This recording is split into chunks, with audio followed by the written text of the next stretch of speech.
Yes, people, welcome back to another live stream on the channel. This is your Game Week 18 review plus a 19 preview as well. So we're going to be doing both reviews and previews in this stream. Hopefully, won't be that long.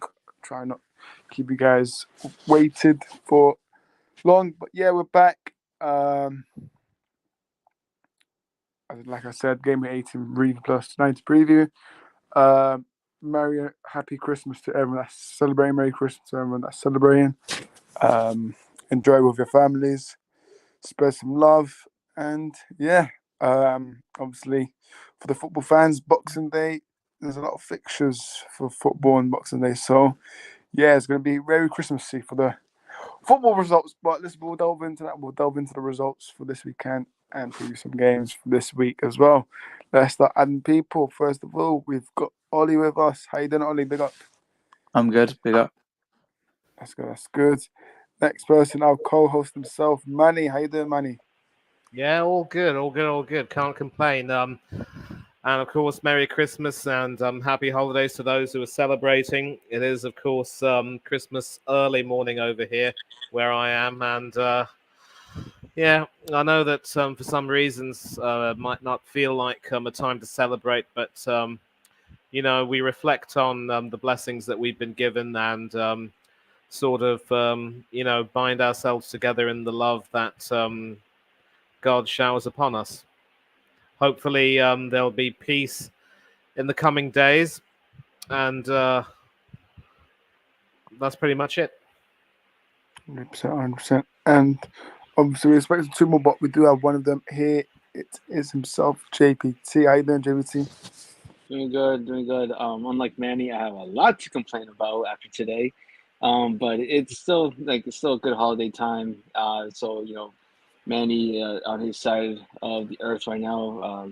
Merry Christmas, Happy Holidays. I know you guys are about to celebrate soon too. Being it's like I think 8 o'clock over there right now. So I still got 9 hours to go to celebrate Christmas time. But yeah, doing good. Hope you guys are doing well, of course.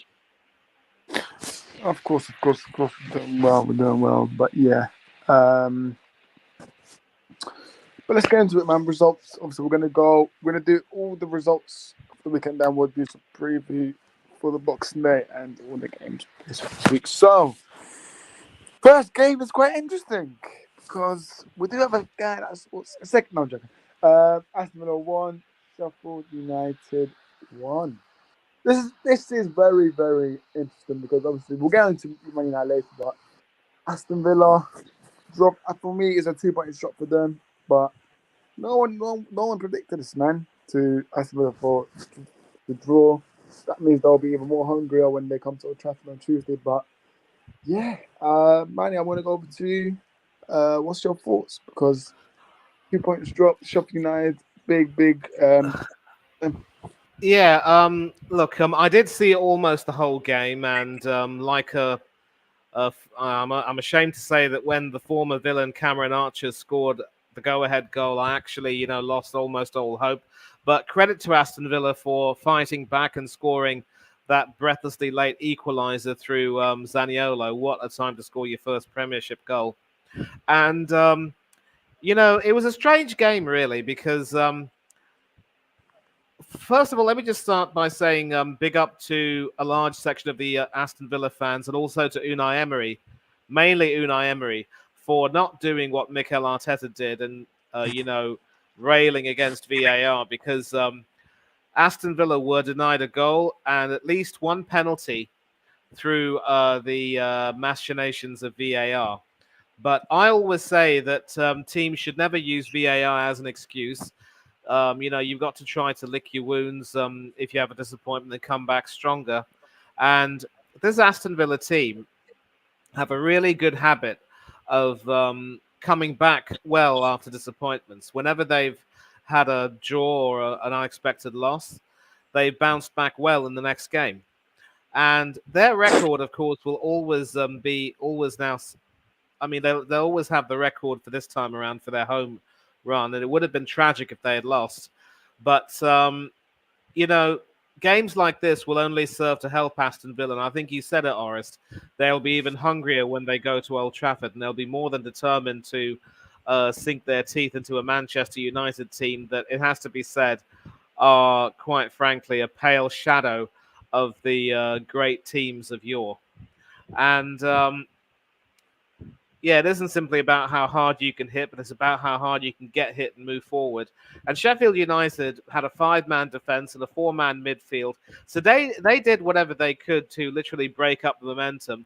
And full credit to Wes Fotheringham in goal, who made some fine saves. He has conceded a boatload of goals this season, but that particular day, he was a man inspired, a man determined to see his team try to do whatever they can to overcome Sheffield United. And maybe Chris Wilder's return has been the best thing that could happen to them.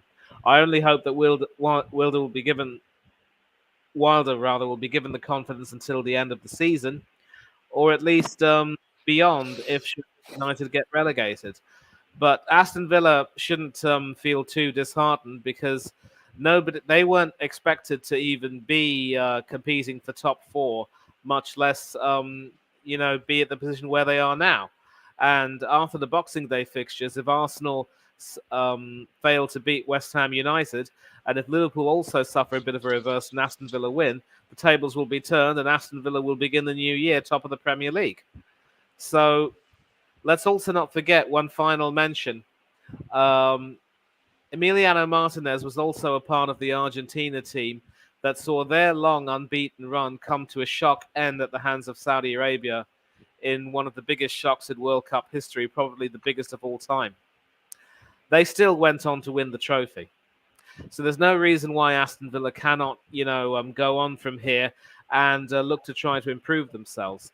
It also should be mentioned that they were without Camara and Tielemans, so their midfield looked a little bit weak, with McGinn being forced to play a more central role.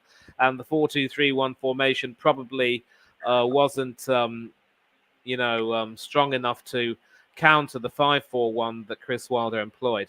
But no excuses. Unai Emery is a professional. He is happy. He was happy with the point.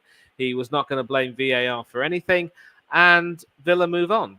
And that is the way to conduct himself. And the class with which he has conducted himself, I will say this right now. Sorry, Ollie, but Arsenal were never worthy of a man or a manager like him. A gentleman. Simple as that. Yeah, 100%. Ollie, moving on to you. Your thoughts on Aston Villa drawing with Sheffield United? Yeah, I predicted a Villa win, so it was a bit surprising for me. I thought Villa would win this game, but Sheffield United played quite well. They got the goal, and then obviously Aston Villa equalised late on. So yeah, a bit of a shocking result, but I guess a good result for Sheffield United, and Aston Villa look to bounce back now against Man United. Yeah, 100%, 100%. And JBT, your thoughts as well? Yeah, it's a surprise for everyone, because I think everyone in the predictions gave like a blowout win for Villa. I think except for one that kept it within one. But it's at this time of the season where especially with the hectic schedules, you're going to see some crazy results. And no one saw Sheffield, especially Villa at home, take away a point. But, it just goes to show what this league is about, that, from any game, no game is guaranteed, despite, what your record form is at home or away, whatever it may be. But Emery, instead of did not fall under pressure, of course, as a manager that, he knows what it takes to win, or even just, pull in the dying minutes of the game, because I think it was Cameron Archer scored in the 82nd minute, 88th minute, and 88th, yes, 88th. And look at that! You said Emery pulled this team together and still said you can still come out with something, maybe not a win, because that definitely would have put them at the top of the table, with considering what happened with Liverpool and Arsenal. But like you said, it's any bit of points matter at this stage. Now they're just one behind, tied for second, I think, with Liverpool at 38. And yeah, I mean, it is still, they're still unbeaten in 15 games now over there. It's it's ridiculous, and they're going to still carry strong. But yeah, I know there's discussions about like you can't be title favorites or title challengers when you drop points or lose points to a team that's in relegation zone, but it could make sense because those are the games you want to or expect to win. Not in the Premier League. Every game, any stage of the season is going to be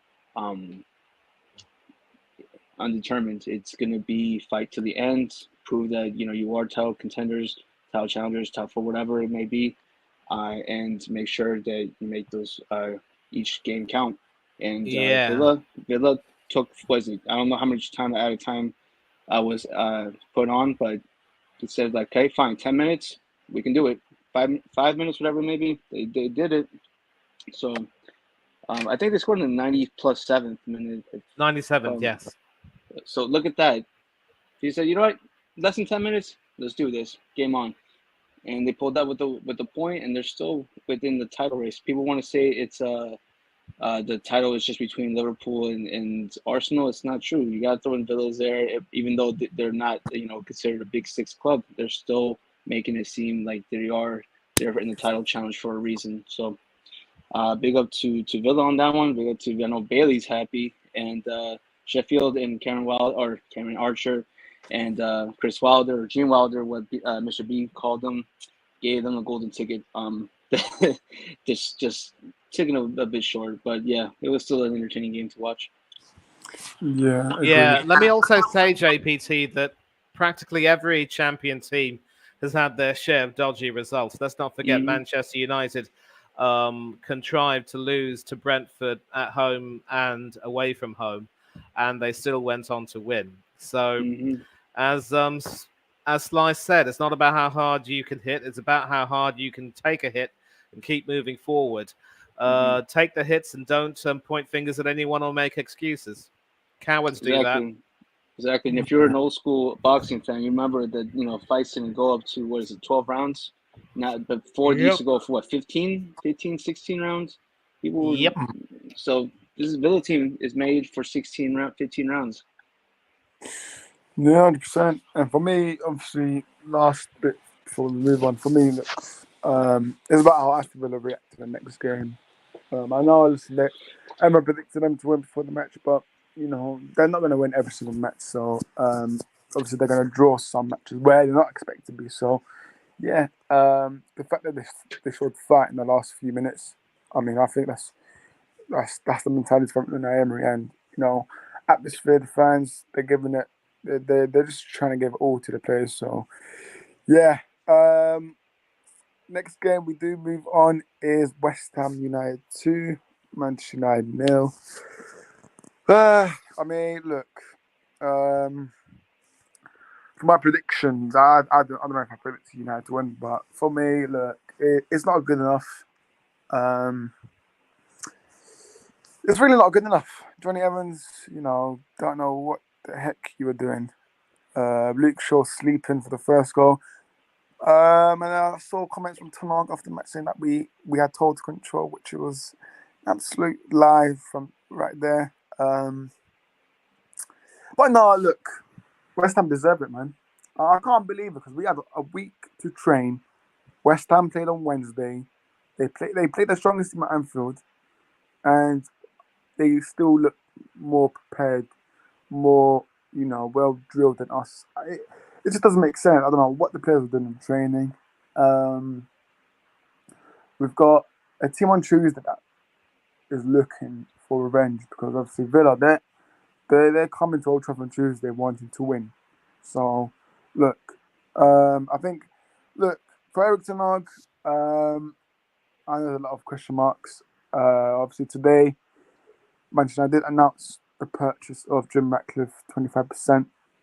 Which means, for me, Eric Ten Hag, he's not looking good for Eric Ten Hag, because if the results are continuing like this, mate, Ratcliffe, yeah, he's got the sporting controls now, so they can just sack him and then get their own guy. So for me, look, Eric Ten Hag, you have to turn up with the results. You need to turn these results into positives if you want to make an influence to Ratcliffe, because Ratcliffe is gonna demand control because Ten Hag before Ratcliffe came in, Ten Hag had control with signings and stuff. But now Ratcliffe's got them, so who knows what's gonna happen with Ten Hag? But for me, look, it's not good enough. It's embarrassing for us, and we got to play Villa on Boxing Day, and I'm expecting us to lose. So I'll touch on Man United a little later on when we get into the fix for this week. But like I said, West Ham deserve the 3 points.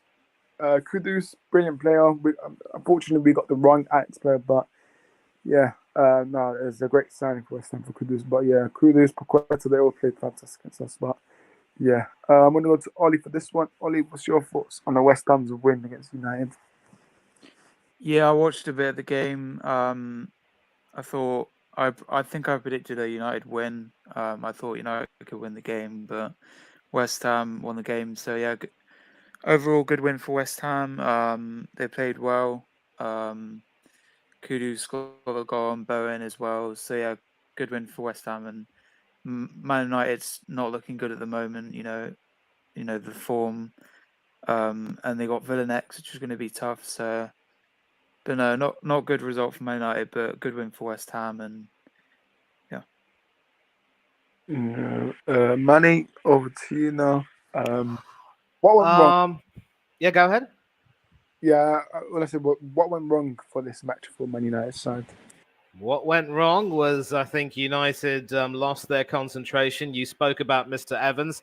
I think the decision to give him a dream second run out at Manchester United is proving to be a bit of a nightmare, really. It's a case of him, just not really having the. I just think it might be harsh to say that the Northern Ireland captain is past his prime, but I just don't know what he really lends to that particular team, and there needs to be a massive clear out of certain players who, quite frankly, just aren't able to cut the mustard anymore. And the sooner that happens, the better. And Ten Hag also has got to start being a little bit more, not just ruthless, but also impartial with some of his player selections, especially if some of them just can't really add any kind of value to the team.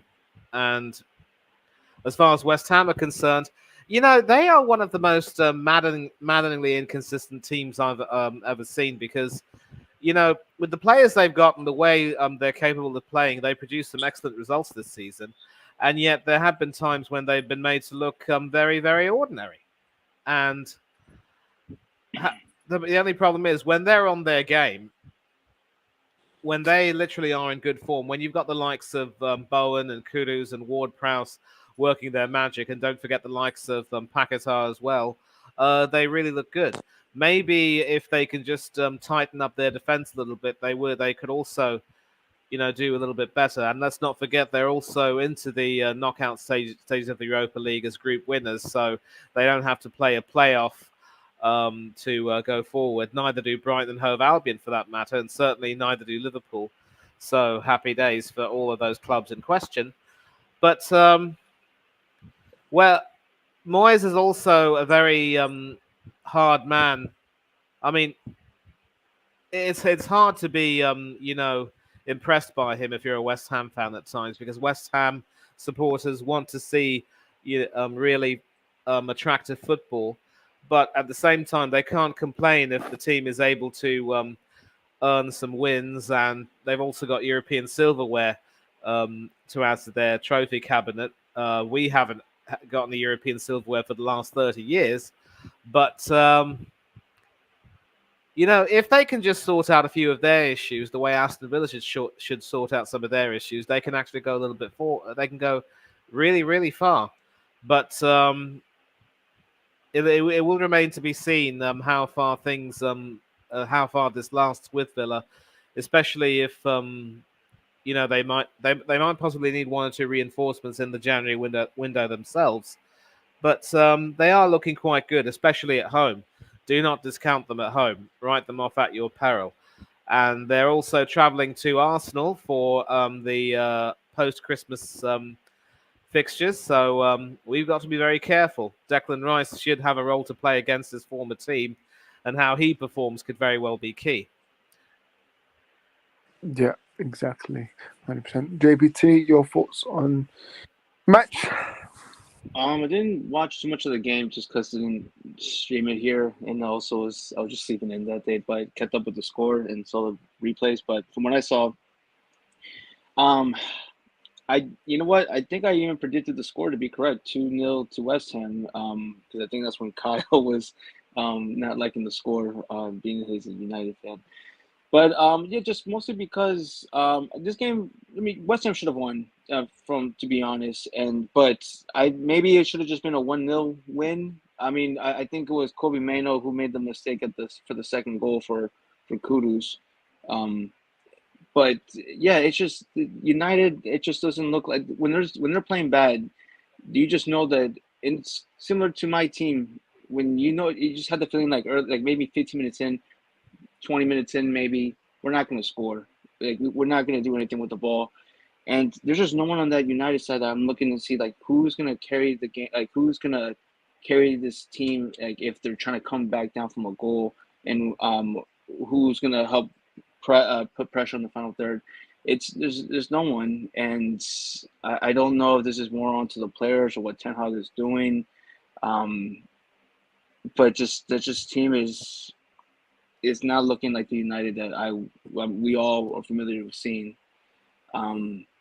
So I don't know what's going to take to change. And now with Ratcliffe coming in with his 1/4 ownership of the club, if that's going to be positive for everyone within the United club, or it's just going to be more problems with the ownership aspect. But yeah, no, just not a good performance overall from United. West Ham, conference, Europa Conference champions for a reason, and they are, they look like they're playing very well. David Moyes has the team running pretty well, pretty consistent, and yeah, being that they were also at home, not surprised. But United, I think they're going to have some questions to answer coming this January, especially when it comes to Ten Hag.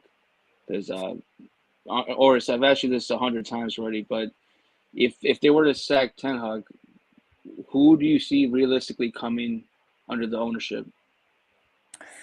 If I'm being honest, yeah, and Ratcliffe does this and that, you guys can laugh, but I could generally see United getting Graham Potter, and I'm not even joking. No, it's if not. This is the same guy that tried to bring Potter at Nice as well. So for me, listen, either Potter or listen, people are saying Hansi Flick, but he's not. Listen, no manager is going to change this club anyways. But for me, listen, if I had to pick one, it's Graham Potter, and it's absolute shambles the way I'm saying this because it's going to be true. We're going to listen. I generally think if the results keeps coming, if we keep losing, pressure gets on Ten Hag, and then there's going to be a lost control between him and Ratcliffe because he's going to be angry that he doesn't have control. Then they're gonna probably, Ten Hag is probably gonna leave, and then they'll probably get an interim. I can see an interim coming up. I'm not sure. They'll probably give it to Steve McLaren, but listen, it's either Graham Potter they give or Steve McLaren interim. But for me, listen, if we get Graham Potter, then yeah. I think you have a better chances of getting Will Still and see what he can do. Give me Will Still, man. Give me Will Still. Will Still. By the way, Bobby, big up to you and Merry Christmas to you. He's going to have a nice Christmas dinner, so I'm a bit jealous because I'm starving, saving my appetite for the feast for later tonight, 5 hours from now. But big up, Bobby. Yeah, big up to you, Bobby, man. Hope you keep him well. And Merry Christmas to you as well. But yeah, I mean, look. About Ten Hag before we move on. I know we've got a lot of games, but with Ten Hag, he has to turn it around now because today they announced Ratcliffe's 25%, blah, blah, blah, sport and control. He's going to get the people like Claude Blanc and everyone. So, listen, it's not. What I'm saying is Ten Hag, he has to get the results in now because Ratcliffe's, they said that Premier League, they're waiting for the Premier League approval, which takes, 4 to 5 weeks. But no, look. It's all on Ten Hag now to change it around, and some of these players they have to go, man. I'm still tired of it, but yeah, we move on to the next one. it's quite surprising, though, but what a win for Burnley. Fulham 0, Burnley 2. Listen, I remember I did a stream about Company being a fraud, but listen, Company, you have changed my words now. Well, not, not, not completely, but completely. That's a brilliant, brilliant win for you guys and for the Burnley fans. But no, that's a brilliant win. Fulham as well. The same team that beat, no, yeah, the same team that beat West Ham, was it 5-1 as well? So, no, listen, that was a brilliant, brilliant win away from home for Burnley. But yeah, brilliant 3 points. Let's start off with Manny. Manny, what's your thoughts on the Burnley win? Oh, let me tell you something. If Burnley hadn't have won this game, then more and more doubts would have crept into them. But it just goes to show, this is a Fulham team which slapped West Ham and Nottingham Forest for 5 goals each. So to go there, keep a clean sheet and score 2, you cannot underestimate what this will do for Burnley's confidence. I think it's also fair to say that maybe Fulham were perhaps due a little bit of a blip. Maybe they just took Burnley for granted, were maybe a little bit complacent. But Burnley really showed that when they get their game plan going, they can certainly pull off these results. They are going to need a few more of these results, though. And for Fulham, there will be a few questions answered, but yeah, I think top win for Burnley, and hopefully this will help them. It'll give them the strength to try and go forward. But they've got a lot more work to do. Yeah, 100%, 100%. Chelsea says big win for Burnley, 100%, 100%. Let me go to Bobby's comment. Big up, boys. Wishing you all, except Ollie, a very Merry Christmas. Joking. You too, Ollie. But yeah, big up to you, Bobby. Ratcliffe story. Yeah, and I already told my I'd already announced it. So yeah, after Christmas, gonna have a good Christmas. Everyone, hope Santa's good to you. Big up to you, Bobby. But yeah, massive, massive win for Burnley indeed, and for Company as well. But yeah, next game we'll have Ollie discuss this. Luton 1, Newcastle United 0. What are your thoughts on it? Yeah, I predicted Newcastle winning this one. I thought Newcastle would win, but I guess it's a good win for Luton after the news of Lockyer Lockyer the incident that happened. So good for them to get the win for him. And yeah, Townsend with a goal. Yeah, good win for Luton. Yeah, 100%. Listen, guys, if anyone wants to add their comments on this game, feel free, because it's very unsurprising. But Luton, listen, I guess the big teams, I feel like they have done amazing. Like Luton, like Liverpool, a point.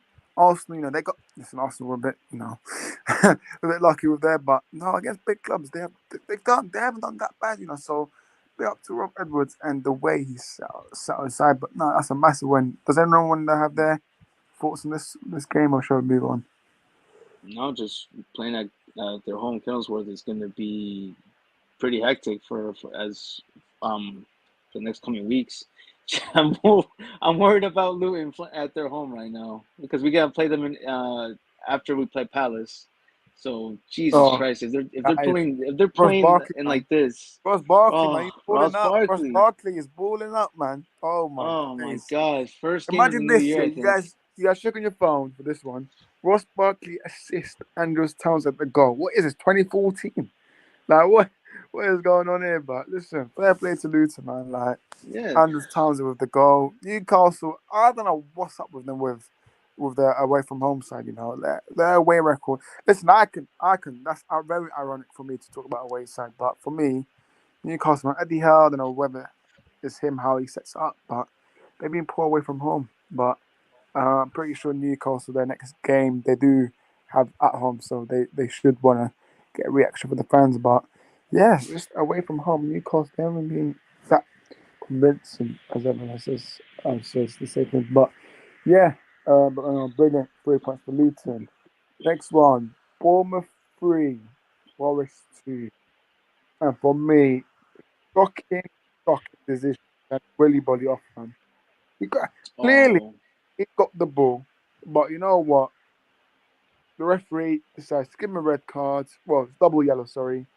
and sends him off, which for me, I thought that was very, very unfair. But listen, VAR couldn't interfere because it's a double yellow. So, yeah, Manny, your thoughts with this one? Did Forest get robbed with the officials and the refereeing in that match?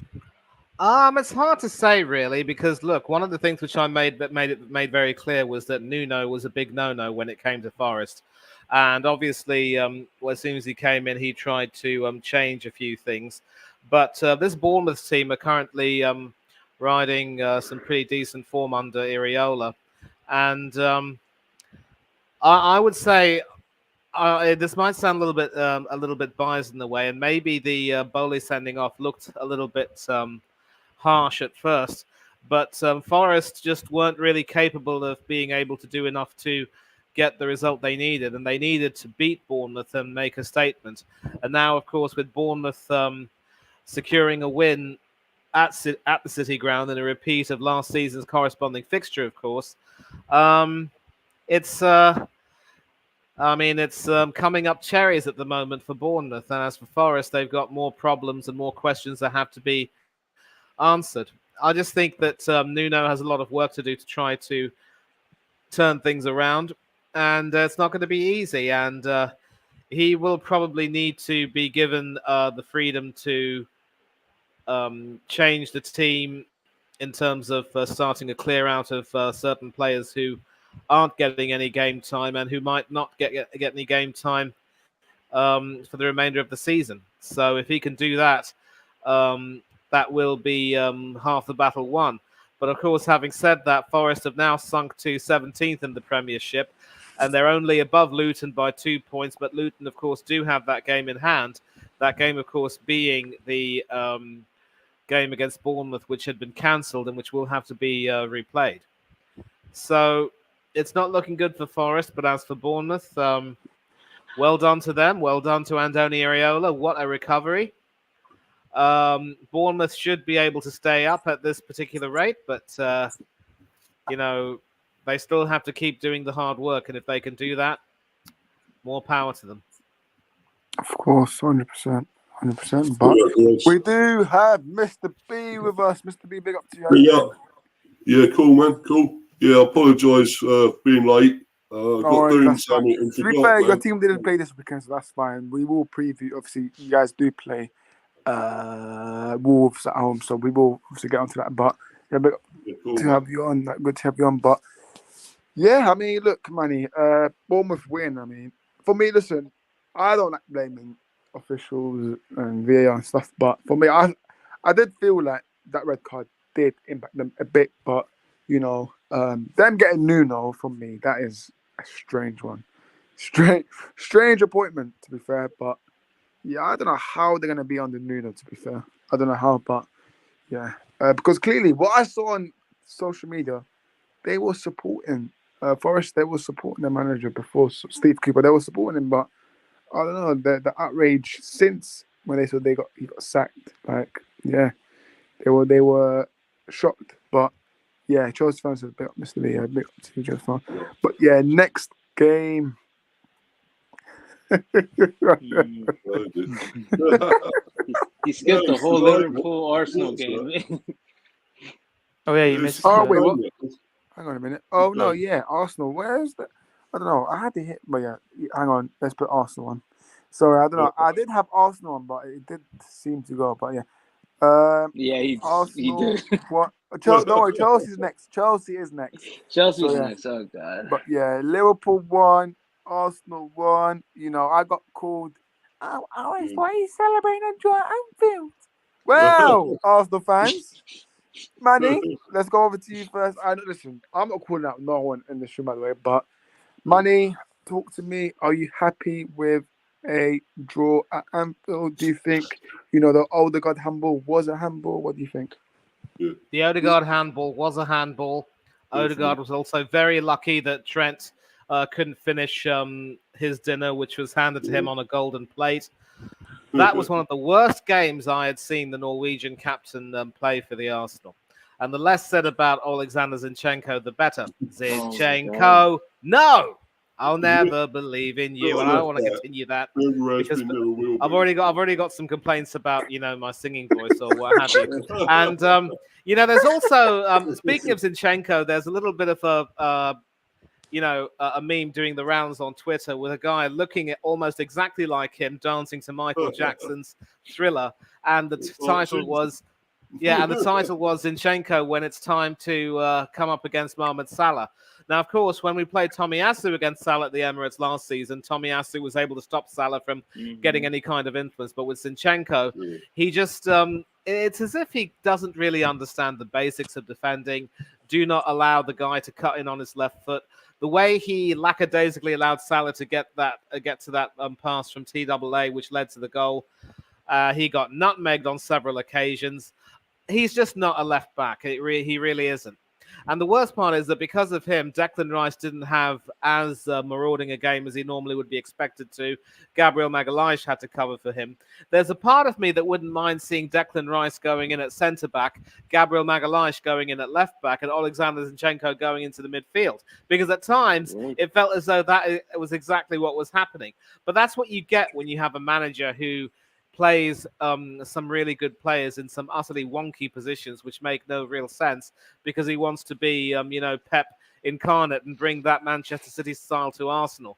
It just won't work. And we've won trophies in the past playing a certain way where we stayed true to our footballing identity. We had fullbacks who could defend, fullbacks who could overlap, crunching tackles. And it was just, the basics. This is a poor imitation, and copying people will only get you so far.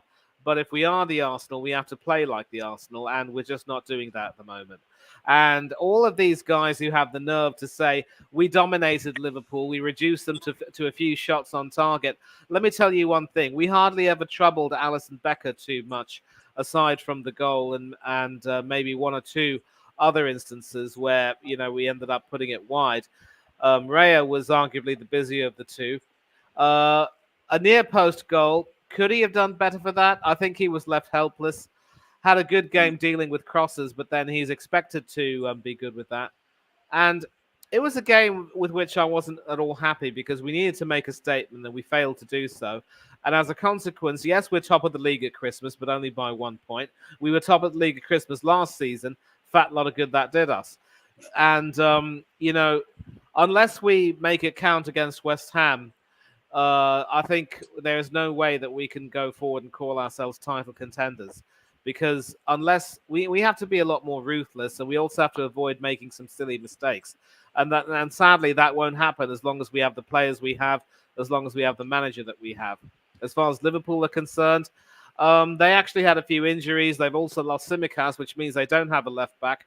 But full credit to Joe Gomez, a deceptively good fullback. Arguably a much better right back than left back, but when he came on at left back, he actually looked quite decent and stopped Saka from having too much of an influence. So Liverpool actually have a lot more cause to be satisfied than Arsenal do. Of course, the less said about that slippery pitch, the better. And it's an opportunity missed. That's all I can say. Yeah, 100%. Ollie, over to you. Obviously, Liverpool won, Arsenal won. What's your thoughts on the game overall?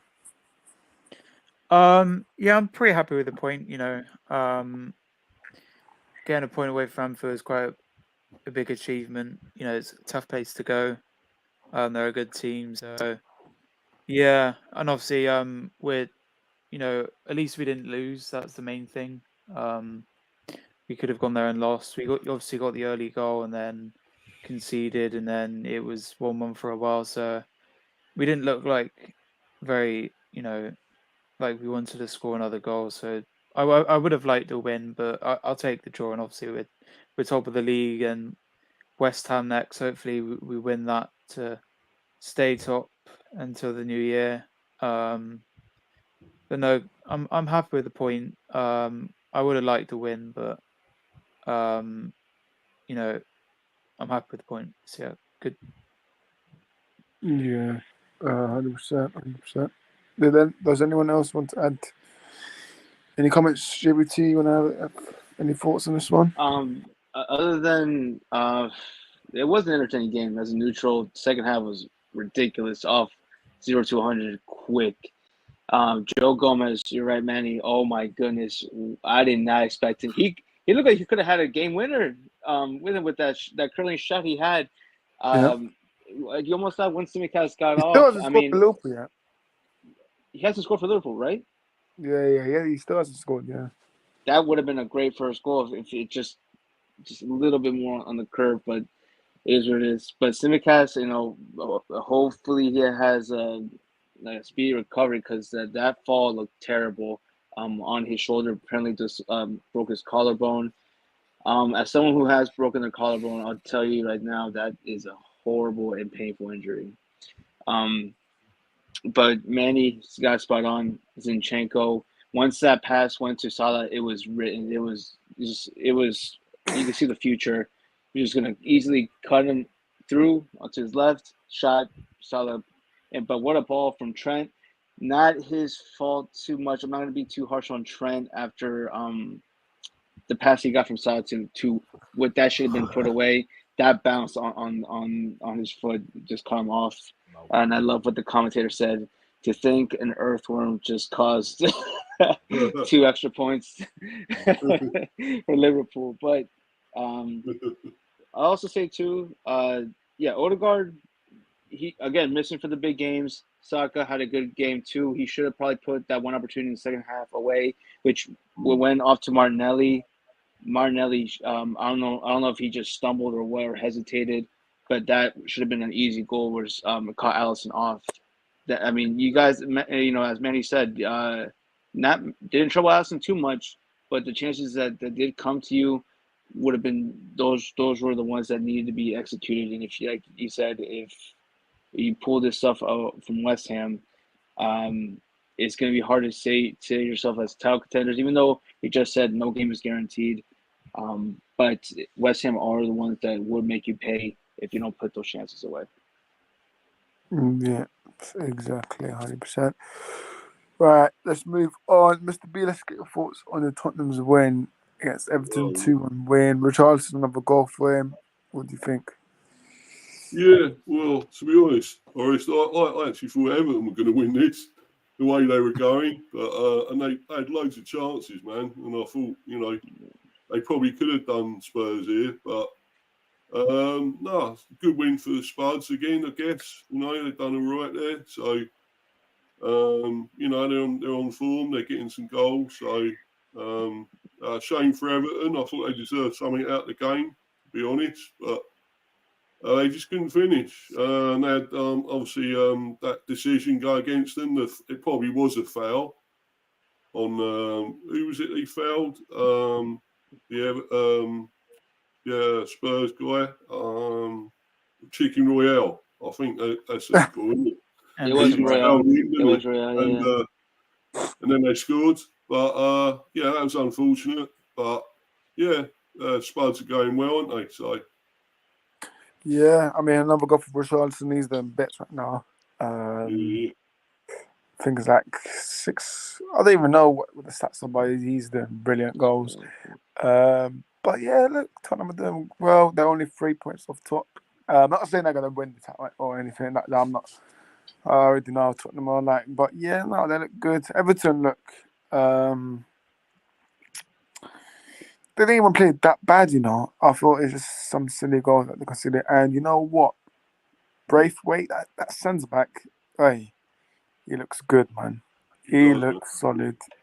Man. And whoever gets him up, I mean, Everton, they're going to tag him. They're going to put Price very, very heavy on him. But whoever gets him, I think they've got a future with him because he looks like a solid defender there. But yeah. Good for England as well, I reckon.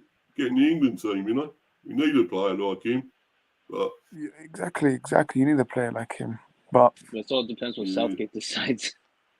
There we go. He doesn't have good judgment. Bloody pratty, Southgate, isn't it? To be honest. Yeah, I mean, it's not even that surprising, but yeah. But let's move on now. Right, what's the next? Oh yes, Wolves 2, Chelsea one. I mean, Yeah, man. KDB JBC against give away Sterling. Oh my god! I mean, Sterling. That was like, man, I thought Trent's miss was bad. How? You just got Why you past wanted it, to be man. the hero? Pass There it was to the two side. options. So we got Palmer right there. Why did he want to go for the goal? If you're gonna go for the shot, you see the keeper's already going low to the ground. Chip him. Exactly. If you don't trust it, chip him. At least get a little short because Palmer already has him beat. If not, Broja, his one good knee has him beat with Jackson. But oh my goodness. Besides that, I even said in my predictions when I typed before I left, I expected a 2-2 draw. Should have been it. But I'm not surprised that we lost because, again, we don't finish our opportunity, don't finish our dinners. And also, we see how Wolves are at home. That Molyneux turns into a real deadly line or Wolves den. And what are they now? 7 unbeaten over there, taking up points from Spurs, from Newcastle, from I think who else did they have a good result? Villa. Exactly. At least you get to play them at your home instead of at the Molyneux. But not be easy though. Not easy though, man. Not easy. Not easy. No. What was the guy that scored the first goal for Lamina? That guy is going to cause issues. Same with was it Huang? Yeah, right. And it's a decent team. Was it run by O'Neill? I'll be there if he'd be playing. I don't know. If not, but understand that this managed well team. It's I just don't know how they are on their away form, but at home, good luck. They take points off this. I mean, they beat City. I mean, granted, without Rodri, but regardless, everyone except Petrovic and then Nkunku subbed on later on. Played like crap. It was terrible, top to bottom. Nothing. I mean, granted, we don't have anyone in our 200+ million pound midfield was not there. One has a fever, one has a hernia. We finally had a fullback playing today, and then another one subbed in later on. It's not going to go well, especially if the rumors with Conor Gallagher going to Spurs because you want to make sure we get a profit. I mean, good luck. I mean, at this point, it's like anyone who's saying Poch out, this is Poch is he doesn't have any say in this. He's not at fault for today. Surely not. He's not at fault because those chances. His taxes were, but yeah, those chances you can't squander them. Doesn't matter who you have. Like we could have had Tuchel, and people were still. I think at that point maybe they would have been like, oh, maybe it was the players, but no, because it's Poch, because he's the outsider. They want to put the blame on him and get him out. Which, look, he's not making a case for himself to be the manager for Chelsea. Granted, we brought him in to develop these players. But you've been on the stream with him before, Oris, with Wolfgang Division, Simon. He says, and he put it pretty much well. Like, so Bowley, what he's doing with Poch, it's like a parent giving their kid a bunch of Lego pieces and saying, just make something, make it happen, build something. But he's like, okay, but I need these pieces. No. These are the pieces you have. I'll keep buying more, but you have zero say on what pieces you buy that makes something work. I'm spending money for you. I mean, it's going to be another revolving door of managers coming in and out of the club, and it's gonna see no differences. But you got to at least have one guy, at least keep it afloat. I mean, at least you gain these players under what Poch is teaching them. Get them to the level they need to be. He's not going to win anything. Carabao Cup might be his only one real chance to win any type of silverware. And then when it's ready, sack him. Because, of course, he's not going to be the guy to be here for 5 years plus. He's here for 2 max, if that. Because the same thing that what Oris is saying about who's going to come and replace Ten Hag.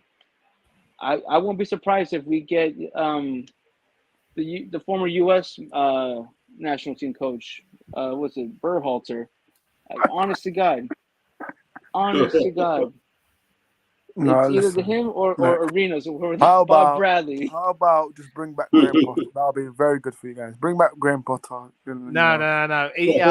Even as a non-Chelsea fan, that is one thing I do not want to see happening. And You know, it's frustrating, really, and I feel JPT's pain because Chelsea are still looking like a team that's capable of playing some really decent football, but for some reason, I think they look so disjointed. They're a team of individuals, but nobody is really able to unite them like a honey string, as it were. It's saddening, really, and no manager can really, do that. Maybe they should have gone in for Declan Rice if they had enough money instead of Moises Caicedo. What do you think, JPT? I'm not even mad about the Caicedo thing. I'm just mad it took so long because if we had just nipped it at the bud back in January, gave them what I think they were asking for 80 at first. We were only offering them 60. Granted, I think that was already too much for him. 80. Once it got to the 100 million, it's like, okay, we're gonna spend too much for this guy. But the reason why I bring that up is because when you mentioned Kudus earlier, I was like, yeah, Cruz was supposed to go to Chelsea, but we were spending too much time getting the Caicedo deal done that we neglected the Kudus deal. He was already set to go to Chelsea, but nope. now we spent 15 million more than we were willing to pay, and then now he's out with the fever. And I'll say this: he's looking like the better buy than Enzo at this point. Not saying Enzo is a complete flop, but at least Caicedo's doing what he needs to do as a 6. But yeah, I think that if he was there with Gallagher today, maybe it would have been different. But this is where I blame Poch. You have your double pivots both out for today. Stack the midfield, play conservative if you need to, but no, 4-2-3-1 is with Leslie and I think it was Gallagher at the double pivot today, and it was just a complete disaster. Exactly, yeah, 100%. Now we're gonna get to preview obviously this week's predictions, Boxing Day and games on Wednesdays and Thursdays. So yeah, for now we're just gonna give our score predictions, and then when it's our club, we'll just give our thoughts, and obviously with the score predictions. So Newcastle. Also, we do have Walid here. How you doing, Walid? Oh. Took a long time, guys, for me to get a little intro. Oh man, I was waiting for a long time. Listen, yeah, the crest behind me, love to see it. You know, top of the league, settings is great. But listen, I just want to quickly give my views around the main talking points before we get stream. I was the only person that actually thought United wouldn't lose. Yeah, you man actually had to let me down. Absolute horrible football club. You see that Anthony guy? Oh my days! You know that guy? Yeah, genuinely, I think on everything, this guy must have went on a Brazilian game show and won a football career. Because there's no way in hell there's scouts that looked at this guy and thought he was a quality footballer. He must have went on like the equivalent to like I don't even know. Who Wants to Be a Millionaire in Brazil says when he gets a football career, he won that game in competition and that's how he got a career. Because there's no way in hell they're telling me Man United scouts, Ajax scouts, and Brazilian scouts looked at this guy and said, "Yeah, cold win for the Premier League." The worst right winger I've ever seen in my life. That's one person. Yeah, listen, Rasmus Højlund. Yeah, I can't lie. I'm starting to violate him now. I'm not giving him no more time. He's 007 times 2. We're not having this anymore. We need to have this conversation ASAP. Listen, what's going on? Yeah. Is that guys want to say, okay, cool, Garnacho and Anthony are not facilitating him and not giving him chances. I think in the past 5 games or so, or in the past 2 games, the ball like 5 times. It's a violation. It's a disrespect. However, yeah, Højlund now, this is why I don't understand. His footballing IQ is so dumb, and I'll tell you why. This guy needs to clock that in this team, he's not going to get the ball. This isn't a Man City situation where you have Haaland who's just going to be in the penalty box to tap everything away. You need to create your own chances. Every single chance, every single goal he scored at Man United, he's made himself. The Galatasaray one, took the ball off Sanchez, ran at the defense, ran out the channels, scored the goal. Even the Copenhagen one. You're not going to score goals. Bruno's not always going to pass you the ball. The wingers aren't going to pass you the ball. You need to do like Anthony Martial, go collect the ball from deep and create chances for yourself. You can't just be waiting in the box, praying that somebody passes you the ball. He's got to do more. I'm sick and tired of trying to hear all of this Højlund and give him time. 15 games without a goal. And Nkunku scored a goal in 20 minutes. And you're telling me this guy couldn't score in 1,000 minutes of Premier League football. That's Man United done anyways. And also, Eric 10 slams, Eric 10 points, Eric 10 minus points deduction, Eric 10 jolt, man. let me just quickly talk on that guy as well. This guy managed Mohamed Kudus and flipping Anthony at the same football club and decided to pick Anthony. Yeah. Round of applause for Heisenberg, guys. Round of applause. That is the smartest thing I think I've ever seen in football. Genuinely amazing. But yeah, United fans, how does it feel, man? Genuinely, just out of curiosity. Can't hear you from down there, and you've got to speak up. Currently, if you take the stats, everyone has seen the stats. There's a stat that has been only one pass from Garnacho and Anthony to Højlund. Look, Højlund should be doing better. That's not me saying, making up excuses, but look, he's still 21. He has to adapt to the league. I'm not making excuses, but look, Højlund should be doing better. Listen, he's scoring goals in Champions League, which we're not in it anymore, but we do not create service.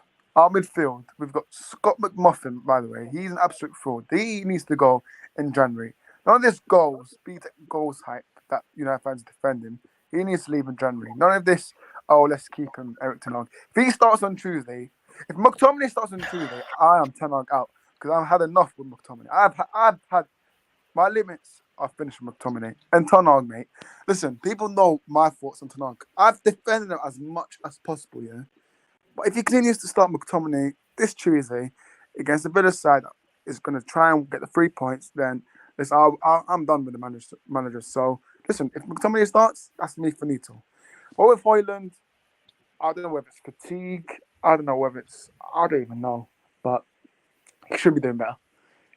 But for people to come in and flop and all of this nonsense, it's none of that. It's none of that.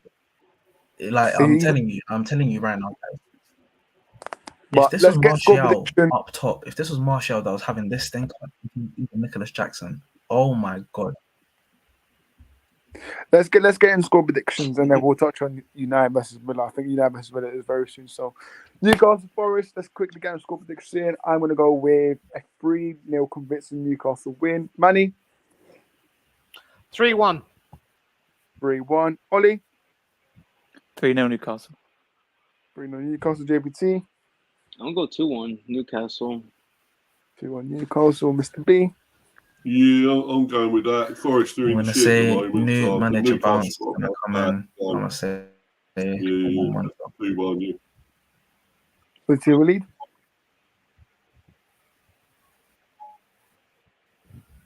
Waleed, what do you say? I say Nuno masterclass, man. I'm going to say 1-1 draw. Newcastle are horrible right now. 1-1 draw. Oh, my days. Yeah, listen. They were with their goalie. Where does he play at again? At what position? Oh, Willy Bollier. Send back, yeah. So who's going to take his place? I don't even know. That's what I'm saying. Like, Callum Wilson could have a day. Miggy can have a. They're gonna try to attack that, especially at St. James Park. I mean, they are looking like crap. I'm not gonna lie. I mean, Newcastle. I think the injury crisis for the whole league is affecting them. Who's that centre back that used to play for Atletico Madrid? The one they signed, Felipe, isn't it? Felipe, yeah, Felipe. He's there. Felipe, he's there. Wow. Yeah.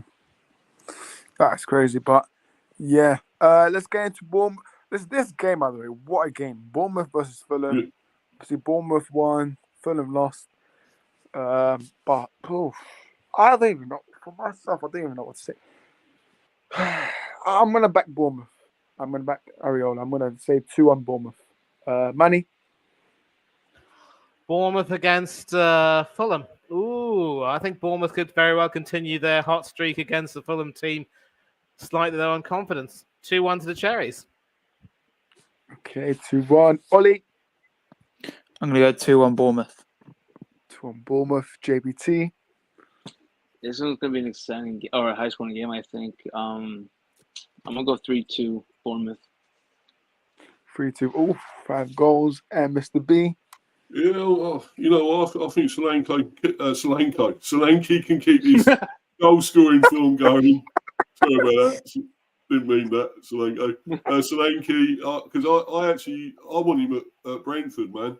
We need a goal scorer. I want him Oh, back. how much would you take him for, Mr. B? Like, if they ask for 50 million, actually no, 40 to 50 million, would you take that? Well, Yeah, I mean, you just think, right? We nearly got Mudryk for 50 million. We bid for him before Chelsea got in. Right, For a lump of shit 50 million like was him. never going to buy him. Mr. Though. B, you can take McTominay as well for 40 million if you want as well.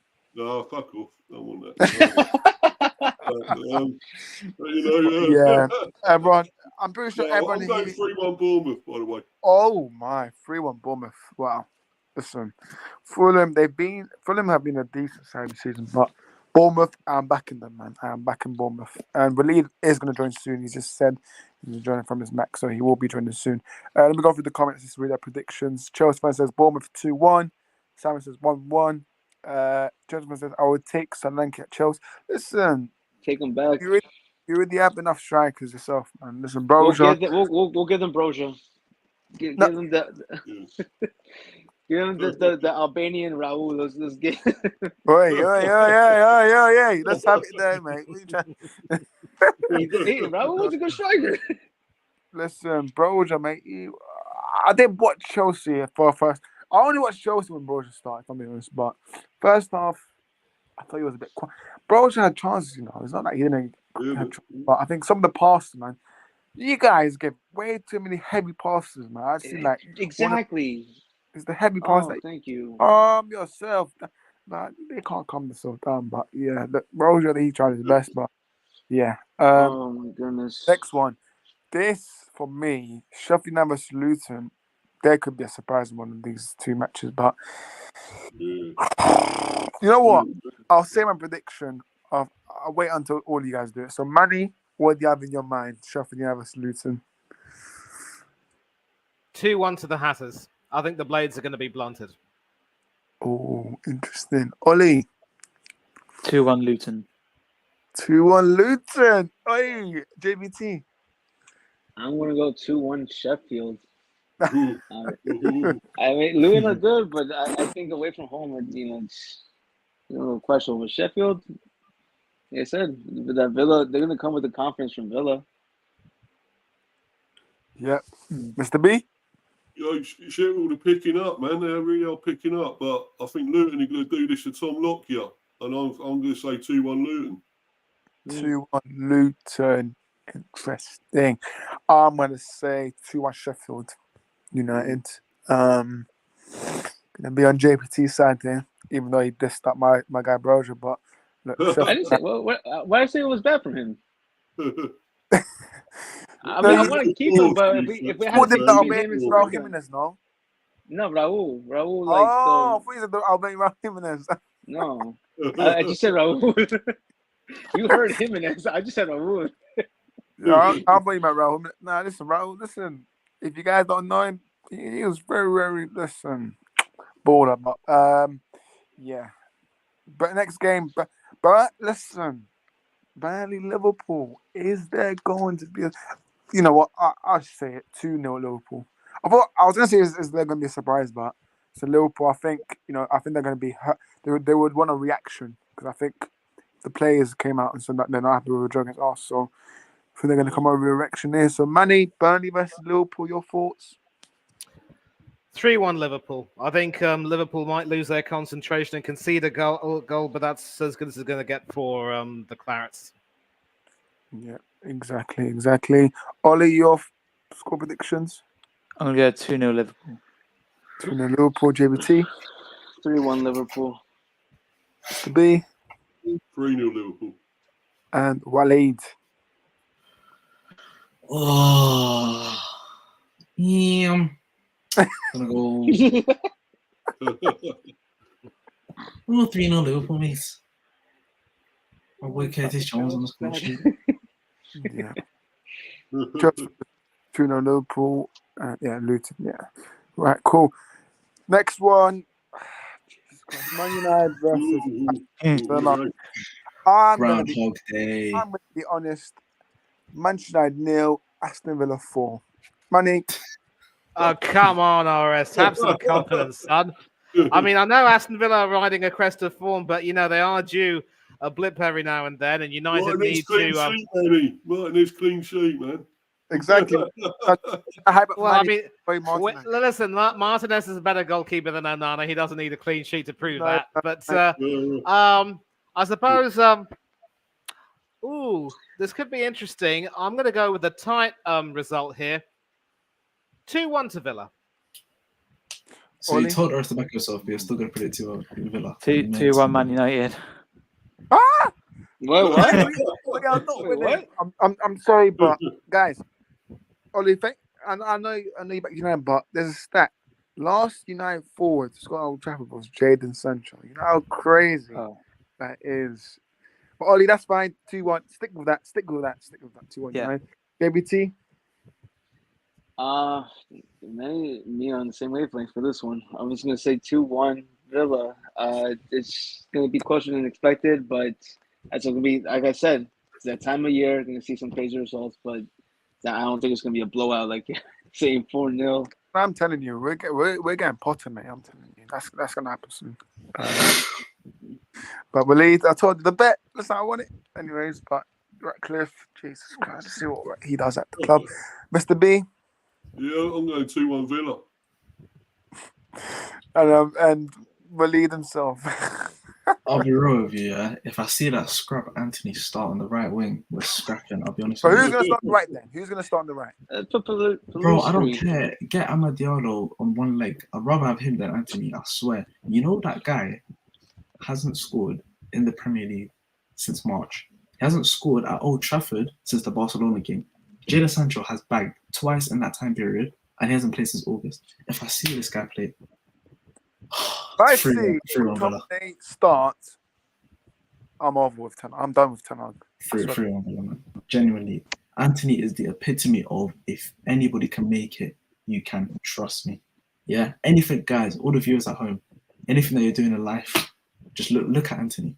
You can put your mind to it. All you got to do is just kiss a few bums, and you'll make it. Trust me. Because anyhow, that guy's a footballer. I'm a bodybuilder. Simple as. Just fans Villa 2-1. Simon says 2-1 Villa, but isn't intriguing. It's not going to be intriguing contest because Villa going to win. It's simple. Villa, they're pissed off with that draw against Sheffield. They're going to be up for it. United, obviously, with that. They're these Glazers. They're smart, mate. They done this announcement today. You know what? Let's lift up the Man United fans' mood up a bit. You know what? I don't think I've seen one United fans getting excited today because that's how low we've been. Like with the terms of this sale, they've dragged it on for over a year now. So, plus it's not a full sale. So, what's there to get excited about? Yes, they're getting in. Business, man. Yes, they're getting in the people for football structure and stuff, which for me I've always demanded. But listen, if they're getting in those people and they're not happy with Ten Hag getting the full control, there's going to be dilemma here. They'll probably sack him. Listen, they're going to get Potter. Ratcliffe almost tried to get Potter at Nice, so it makes sense. Either Potter or Hansi Flick. So it's simple as that. And if we lose to this one, then we've got Forest away. Lose that one, Ten Hag gets the sack, in my opinion. In my opinion, he gets the sack. He should have got sacked time ago, if I'm being honest with you. Listen, if we're talking about talent ID, oh, bro, if his talent ID is that good, give me a 21-year-old ID, I'm going to go into a club right now. That guy's got no ID on him whatsoever. If he were to get searched by the feds today, he'll be finished and get locked up. That's how much ID he's got. You're telling me that Anthony costs £85 million. That guy, telling me you bought Christian Eriksen, bought Casemiro for 70 million to produce 6 months of great football. Oh, listen, you see this guy? Yeah, Eric 10. I don't even want to know. Eric 10 brain cells at this point. Actually, one of the dumbest guys in football. Get him out. United, if you want to be serious, get this guy out. Yeah. Who do we bring in? That's the point. We all say get him out. Because if we're being honest, yeah, and I think this is even in the case of Chelsea, both your seasons are done. Let's be real. Yeah. Like, it's December and your seasons are finished. At least Chelsea have the cup to play for. United is actually finished in every aspect. Like, there's nothing that you guys need to play for. I'm saying, let guys like Kobe Mainu, the Cambola guy, look pretty decent. Let these guys play for the rest of the season. Get a cheeky Conference League. Sack him. Bring in like a Graham Potter or someone like that and just go with the flow. Because I'll be honest with you, there's no point. You can tell that these players are not playing for the manager. They've not been playing for the manager for months. And even in his entire reign as Man United manager, the only game that I can probably say, yeah, this is Ten Hag ball, was like Tottenham last season at home. That's the only game I can actually remember thinking, yeah, they absolutely blitzed these, man. even in the Chelsea game, Chelsea are just inhumanely awful. Chelsea That's were why United look so good. Chelsea are a different level of like shockingness. It wasn't a Man United like masterclass. It was just you faced a team that looked like they were in League One. Eric Ten Hag, from the top to bottom, he doesn't know how to manage a team. He doesn't know how to manage morale. He's playing players like McTominay. Yeah, he's got 5 Premier League goals. This guy does not do anything. Genuinely, he looks like he just, like when you're going out on a morning run and you just put your steps in, your Apple Watch, go on a little 10K. That's what he does every game, and he gets paid for it. Joke. Absolute joke, man. I'm going to talk about Chelsea in a bit as well. Have we got to the Chelsea game yet? As soon as I get to Chelsea, we have touched on that. They do play Palace soon, so we'll get on to that. But next game is Brentford versus Wolves. Mr. B, what's your thoughts on this game? Man. I don't know, mate. I don't know. Because we're at the bare bones at the moment, man, with our injuries and stuff. Not looking good. I'm worried about Wolves, really am. But you know what? I think we can maybe nick a point. I know we're at home. You're at home, Mr. B, man. What's going on? You need to win. You must win. Well, I know, man, but we got going to score, man. That's what I want to know. We may get one goal, and I think it's going to be 1-1. Oh, wait. So who's in? Wait. So your midfielders. Who do you have injured? Is Nordgaard available? Yeah, man. Yeah. He'll be playing. Yeah. Okay. Yeah, now and all that. Lewis Potter will be there. Not sure who else. Jensen's still out and whatever. So. What about Damsgaard? Is he available? Yeah, Damsgaard's available. Yeah. I'm surprised we haven't seen much more of him, to be honest. I mean, England fans have reason to remember him with that goal in the Euro semi-final. And I was predicting when you lot got him that he would be an absolute star. And yet we haven't heard too much of him. Yeah, I think he'll get a game here, because he is coming back. He has come back. So I think he might get a game. Yarmouk as well. Probably get a game. He looks decent. What about Onyeka? Is he fit? No, he's suspended, mate. Suspended. I think he's quality. I'll give him that. Yeah. We need some goals from somewhere, though. I think Maupay or Visser or something needs to come up and step up. I think. Lewis Potter maybe again. We need some goals, but I think it's going to be 1-1 though. I really do. 1-0. Interesting. Yeah. Manny, going on with you. What's your thoughts? Brentford versus the Wolves, your predictions? The funny thing about Wolves is that, they've literally been having some fairly poor results of late, and they have maybe in some cases reason to blame the injuries. At home, they've actually been really, really good this season, especially on the Gary O'Neill and the wins they've gotten against the likes of City and others. In fact, in the whole of 2023, their home record has literally been quite magnificent especially against some of the top teams. But away from home is where it could come unstuck. And I wouldn't underestimate Brentford, mind you, because, with some of the players that they do have available, I wouldn't be surprised if they were primed to cause a bit of a shock. Wolves, of course, do have a happy knack of scoring some goals, but I'm going to stick my neck out and go for a Desmond here. Could be a 2-2 draw. 2-2 draw, fair enough. Ollie, your prediction? I'm going to go 2-1 Brentford. 2-1 Brentford. ABT? I'm going 1-1. 1-1. We'll lead. Brentford at home, right? Yeah. I think they need to win this game. So, I mean, I've got a better chance of scoring in the Premier League than no ball play at this point. That guy's horrible. But I think somehow they're going to get something. So, I'm going to say 2-1. I think VAR is going to shed goals once again. 2-1 Brentford. 2-1 Brentford. I'm going to say 3-1 Brentford. 3-1 Brentford for me. One. Cho, listen, Willie, you can start first with Chelsea. I might as well get started because I don't even talk about this game. You see Raheem Batty Boy Sterling. Oh, this man. What the hell is this guy thinking? This guy rolled it back till the 2018 World Cup. Why didn't he square it? He was looking at Harry Kane. He was like, yeah, I'm going to emulate that today. He had two man. Well, Nicholas Jackson is half a guy at this point. He had Cole Palmer and half a footballer. You're telling me you couldn't just pass it to one person? And even like, if you would have just like challenged the keeper, fair enough. Man shot it straight at him. And then after proceeds to get suspended because of diving. What a Joel, man. I can't. That was actually a stupid yellow card as well. I don't think he even dived. But point is, yeah, the guy's a scrub. And Chelsea are just a bunch of scrubs. You see, Pochettino has absolutely no idea what he's doing. Absolutely no clue. I watched you guys in the Newcastle game, yeah? You guys played pretty well, I'll give you that. But tell me why you're playing Malo Gusto at left back when you had Ian Matson on the bench, who I actually rate as he's a good player. You bring him on at the 85th minute. And funnily enough, when you bring him on, that's when he scored. This guy, I don't understand how his brain works sometimes. He's playing, he played a 4-2-3-1, I think, throughout the whole of pre-season. Tell me why he's playing a back three, and now he's playing this sassy right back. He's 6'4", one of the stiffest guys I've ever seen in my life, be able to play him with Augusto.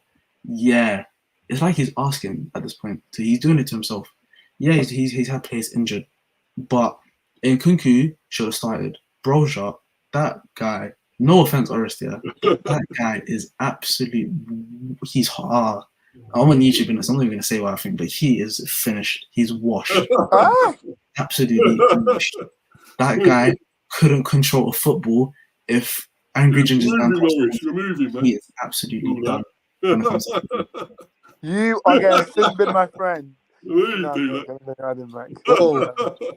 got Nicholas Jackson, who somehow scammed his way to 7 Premier League goals. That's like a 500k bet winning on Paddy Power. I don't know how the hell he's been able to do that. That guy is absolutely. He is such a monstrosity footballer. I don't understand. Like, he's built like one of these guys. He looks like a dinosaur as well. That tight trim, he needs to cut. The only person that actually rating that team right now, Cole Palmer, he's doing the business. I'll give him that. Guys were violating him, saying he's scoring penalties, but he's actually delivering when Chelsea need him. And I'm just going to end on this last thing.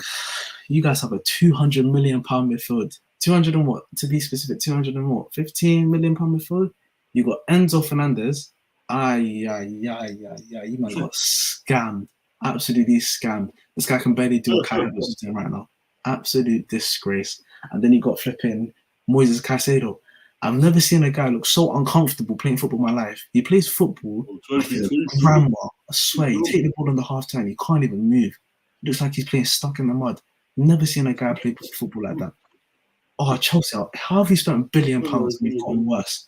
The one thing that I'm going to end it on, yeah, is this. I've always said this. I'm going to clip this as well. I've always said this, yeah. Chelsea's club began when Abramovich took over and it died when he left. Went back to mediocrity straight away. Yeah, you had your little 20 minutes, you had your little 20 years of fame, your 20 years of like peak. 186 years before that, you were nothing. And now you're nothing. You're just going back to mediocrity. As far as I'm concerned, you're Roman Abramovich FC. That's all you are. Because that's all you got to me. Don't ever speak to me. Waleed, you really are being harsh. Even if what you say may perhaps be a little bit true. I mean, I'm sorry, but some of that really borders on just banter. I have to say that.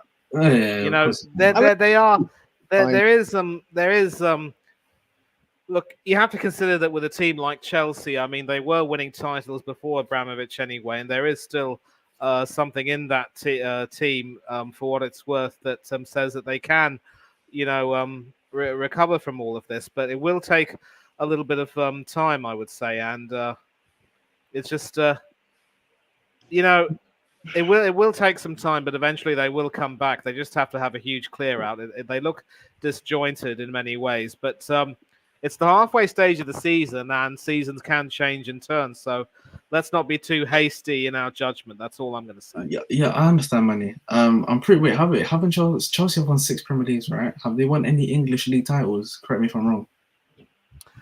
I believe the only English league title they won was in the 1950s, and they did it with our former striker Ted Drake as their manager. Yeah. So point is, yeah. So they've won most of the. Okay, so we can probably agree that most of the history and most of their success has come within this 20-year span. Obviously, I'm joking when I say things like, "Oh, their club is finished. They're going to go back to mediocrity." I mean, they are, but they're not at the same time. They're probably going to come back. But you can't spend £1 billion. You can't bring in a manager like Pochettino and perform this badly. if you guys went in like the Conference League, I can maybe understand it. And the Conference League spots like 7th, 8th, you're joint like 13th. Bournemouth have a game in hand. If they win their game in hand, you're like 12th, 13th. You're worse than last season. And what's so crazy is the fact that guys were forcing Graham Potter out, shouting Potter out, this and that. Graham Potter, first of all, was playing much better football. Had you guys pressing, had you guys at least playing some sort of football, had got you guys through to the Champions League quarterfinals on top of being in the Premier League. And you guys weren't even anywhere near 12th at the time. I think the worst you were is like 10th. And you sacked him. You bring in that scrub Lampard just to like fill in a few posters. You bring in Pochettino now. He's had a full preseason. He's bringing all the players that he wanted. Lavia, Caicedo. Okay, not every player that he wanted, but he's had a very strong transfer window. I have to say any player. So you signed £1 billion, and so you signed what? 400, 500 million pound worth of signings. That's why they said like, oh, we're gonna give Pochettino a say in the transfer window in the summer. They said actually no, we're actually gonna give it to him in the winter, and it's not gonna happen. None of these players are Pochettino players. They spent $1 billion, but what of this looks like Pochettino players? Caicedo was already being talked about back in January before Pochettino was even there. So then now you have to blame the ownership then. What's going on upstairs? Bowley's the only one who's setting the rules. Like, we need to get players that are under 25 who are promising. Like, we need of a striker. We need of a more like helping our defense because no one can stay healthy. And it's like, you know what? We can use a 16-year-old Brazilian midfielder. Why? So tell me, who are these Pochettino players that you're talking about? Okay, I mean that must have been my bad too. Yeah, listen, guys, this is a debate that can probably go on for a long time. I don't know if we might have much time, but we need to move on now. I think we've discussed Chelsea long enough. But look, we need to get to predictions now, and I think Orest, if you'd like to start, or maybe I'll go first. I think Chelsea should be able to win. Palace also completely look out of confidence at the moment, so this is a good time for Chelsea to be playing them. Wouldn't be surprised if Conor Gallagher were to score the winner against his old club. Maybe a Mudrak goal. 2-1 to Chelsea. I'm going to say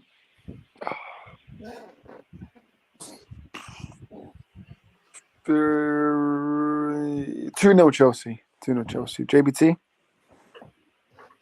I don't know if we're going to keep a clean sheet because these are all mistakes from the defense. Petrovic is looking fine as a goalkeeper, but I mean, another Benoit Badiashile mistake with Chukwu not marking if Caicedo's not going to be playing again. I heard that Badiashile was better than Saliba, though, by the way. I saw a comparison. That's what I was hearing.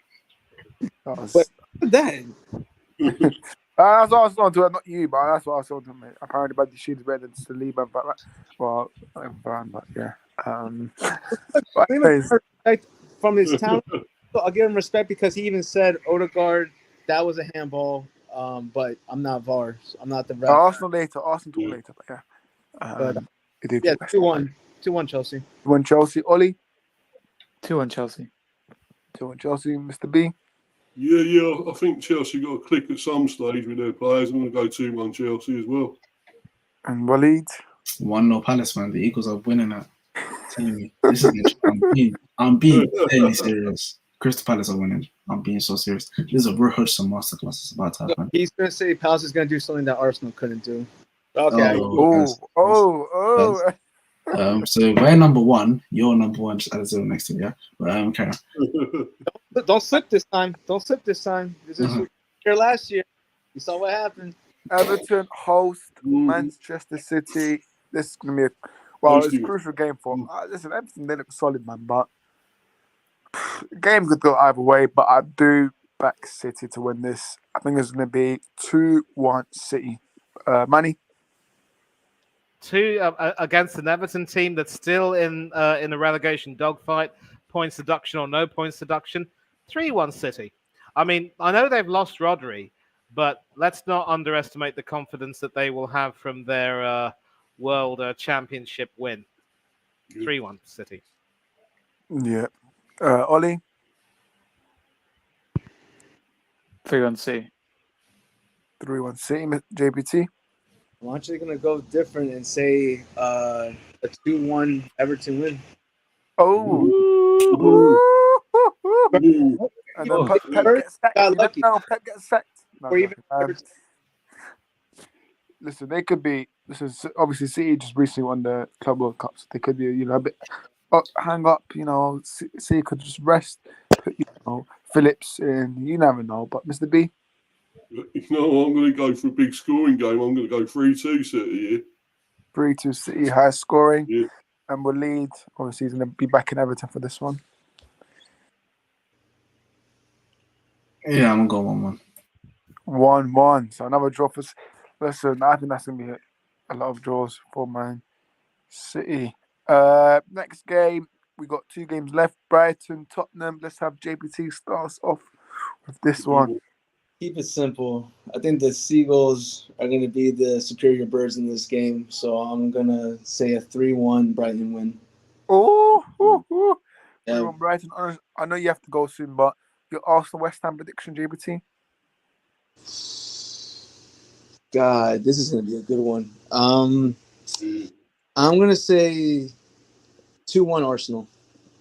2-1 Arsenal. But yeah, I know you have to go now. So big up to yourself, JPT, for joining. Being a good one. So JPT, big up to you. Big up. Happy holidays, everyone. Be Enjoy yourself, yeah. Enjoy yourself. If Wally is coming back, tell Wally I said happy holidays too. Big up to you guys, and I'll see you guys. We'll eat it now. Sorry, guys, my Wi-Fi just cut a little bit. Big up to you, JPT. Big up, and I was just trying to say, like, once Wally comes back, I was like, happy holidays to you too, Wally, and y'all just stay safe, and we'll be back. Are you doing the streams sometime this week? Yeah, I'll be doing stream Friday. Friday. Right, perfect. I'm gonna say I won't see you guys back till 2024. No, don't worry. Friday we're back. Maybe I'll do a live match reaction when Tanar gets sacked because if we lose to Aston Villa, he'll get sacked. Don't worry about it. Big up to you, guys. But yeah, Brighton Tottenham. JBT did say 3-1 Brighton, which was interesting. Money. Desmond 2-2. 2-2 Ollie. 2-1 Tottenham. 2-1 Tottenham. Mr. B. I'm going to go 2-1 Brighton. Interesting. And Waleed. I'm going to go 1-1 draw. I think, what did I say? I'm going to go with 2-2. I think it's going to be a draw. And obviously, last game, Arsenal versus West Ham. West Ham! Let's start off with the lead first, obviously. It won't be an easy game. But it won't be an easy game. However, we need to claim our revenge for them kicking us out of the Carabao Cup. So I think we're going to go in all gun blazing. I think it's going to be a very good performance. However, we need to make sure that we're defensively solid. At home this season, we have been compared to last year. I'm very happy about that. But we need to keep that going. So I'm going to probably say 3-1 Arsenal. With my boy Smith Rowe back on the score sheet. You've heard it here first. He's back. He's back and he's cooking. Come on. Manny, your thoughts and your score prediction, is Arteta going to cook on Thursday? Well, if he does cook, he's not going to do a very good job. I'm a better cook than he is. Yeah, I mean, one day when I'm back in the UK, I will invite some of you guys to my house, and I will definitely cook for you. If you enjoy English food or Indian food, the choice is yours, really. I also do enjoy cooking Italian whenever I can. I make a mean risotto. But back to But back to whether Arteta will cook. Well, a full strength team against West Ham we should in theory have enough for them. And it's not going to be an easy game though. 2-1 to the Gunners. 2-1 to Arsenal. Ollie? Yeah, I'm going to agree. I'm going to go 2-1 Arsenal. Arsenal and Mr. B? You know what? I'm going to go for a Desmond here. 2-2. 2-2. I'm going to go with Arsenal 2, West Ham 0. I think it'll be 3 points for Arsenal. And they'll be on top of the league. And yeah, let's see if they remain like that. But that has been all the games so far. It has been a long stream, so we do apologize for that one. But we've managed to cover all the games. But yeah, it's going to be an interesting one, man. and games, Boxing Day fixtures, any surprises. You never know. This is the Premier League, guys. This is the Premier League. Like, and there's always surprises in these Boxing Day fixtures, but we will get ourselves to shout ourselves. So let's start off with Ollie. Where can we find you? Big up for joining. Yeah, big up. You can find me on YouTube, Jesus and Carrots, is down below there. And on Instagram, Ollie.Sinclair556 and David Red fan page 1. Yeah, big up for having me on. Big up yourself, Ollie. Money, big up for you. Where can people find you? Yeah, you can find me here on Oris Talks Football. You can also find me on the Coach's Corner with Hanno Trollope and other YouTube channels in the stratosphere. Huge shout out to Mr. B. I came on his channel recently to discuss the Super League. And, it was something I really enjoyed talking about with him because we do share a lot of very similar opinions and ideologies about football from the way it was played back in the day to the way it is now. And, just several other channels which I'd normally name, but I just don't have the energy to do so. And nothing much to say except have a peaceful, happy, joyful Christmas with your loved ones. Happy holidays to those who don't celebrate Christmas, and never take for granted how blessed we are to have people in our lives who love us and care for us. And in these tumultuous times, we have to pray for peace to prevail all around the world and for hatred to be wiped away. Because as long as there's hatred will never drive out hatred. Only love can do that, as the legendary Martin Luther King Jr. once said. And take care of yourselves. Enjoy. See you all soon before New Year's Day, if possible. But until then, take care, everyone. Big up myself, Money, for joining. Mr. B, last but not least, where can we find you? Mr. B, Hive Football Chat, and Mr. B for Life 182. Obviously, I've done another debate show. I've done that the second part because I didn't manage to finish it all off yesterday. So done the second part today, and that was a good discussion, interesting discussion with Stephen, the Luton fan. And I urge everyone to check that out. It's really good. And obviously, I've got the preview coming up for the Wolves game. Sorry, not the preview. I've done that really, the review. And then obviously, I've got a preview for the Palace game because that's obviously on Saturday.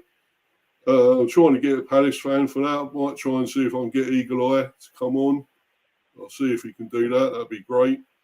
And thanks again, Oris, for having me on here. And cheers to the other lads, Manny and Ollie and the rest of them, JPT, and all that. And I hope everyone has a peaceful and safe New Year, and a happy New Year, and happy Christmas. Thank you. Bye. Big up to you, Mr. B. But yeah, guys, like Mr. B said, and everyone, make sure you guys have a good Christmas. Enjoy with your families, with your loved ones. Make sure you guys are keeping healthy. Tomorrow, there's not a stream, but there will be a collage of all videos. Or you'll see, I'm not going to spoil it, but there's going to be videos from all the panels on here that I wish you guys and sent you guys a message. So tomorrow, do check it out. I'm going to put it up as a collage, so it's going to be everyone all in one. So do check that out. It's going to be out live on 8 p.m. So do check it tomorrow. But we will be back Friday with the game week preview for the next weekend. Make sure you guys stay safe.